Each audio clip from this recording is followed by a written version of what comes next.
Hey parents, Chinwe Williams here. I want to talk to you about a topic that our kids and our students are all too familiar with. How do I talk about bullying to my child or student?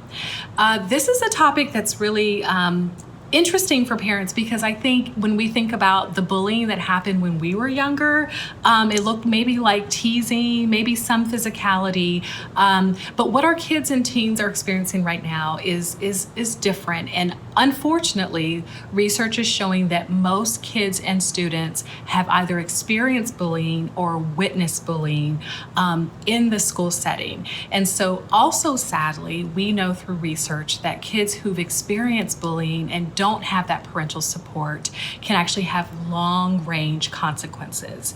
So it might be helpful to maybe start off with distinguishing what is bullying and what isn't.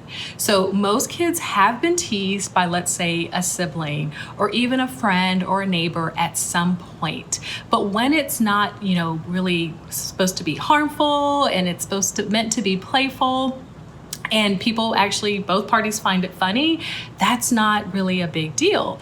But bullying is actually defined as repetitive, unwanted acts that are intended to harm either physically or emotionally. So most of us are probably familiar with the physical aspects of bullying, such as hitting, punching, kicking, but there's also verbal aspects such as name calling, and then also social or relational aspects such as social inclusion, social exclusion, which happens to a lot of the young girls that I work with, and then also intimidation. And again, it really does depend on the child, but for some kids who experience bullying, especially when it's chronic, it can actually lead to a lot of difficult and negative mental health consequences. So if bullying is on the radar for you, and even if it isn't, couple of things that I really want you to know. So we know that, let's say your child hasn't experienced bullying. Through research, we know that the bystander effect is really important. And all that means is that if your child sees a friend being bullied, if they are simply able to just tell an adult, they don't have to intervene on the spot, but if they tell an adult, that makes the world of difference. And if you haven't had bullying in your family, if it's not on the radar, it's helpful just to simply ask the question, right? You may want to say, have you ever felt threatened or hurt by someone, and has it felt like bullying?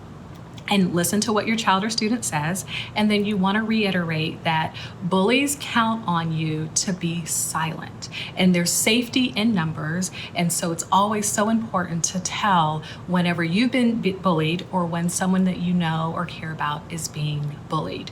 And so something else that I think is important is just giving our kids sort of tools or strategies when they're in the moment. So something that I say to my kids that I counsel is that if you're experiencing a behavior from someone that you just don't like, you can say, hey, in a very confident voice, I didn't really appreciate what you said. And maybe you thought it was funny, but I didn't think it was funny. So I'd appreciate it if you don't do that ever again.